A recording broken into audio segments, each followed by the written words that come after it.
এখন বাজেট না থাকে বোম কেনার, আর তখন এরকম প্রক্রিয়া এখন ইউজ করতে হয়। এখন সব জায়গায় ভাইরাল, তো রায়গঞ্জও ভাইরাল করে দিচ্ছে আমার ভাইরা।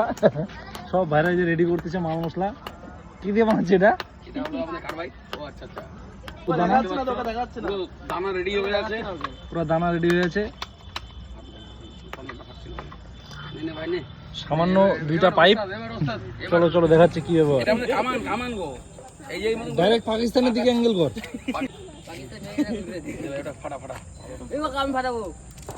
পুরা দিয়ে দিয়েছে কিন্তু ভিতরে মাল, বারুদ ঢুকে গেছে মানে কার্বাইডের রূপে। এখন যাচ্ছে কি কার্তুজ,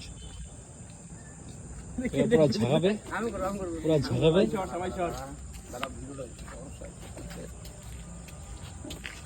আর সুমন বাবা এবার দিবে নাকি? এবার দেবো পুরো আগুন একদম পাকিস্তান। সর্বনাশ, পাকিস্তান কাঁপে গেছে, কিন্তু পাকিস্তান কাঁপে যাবে।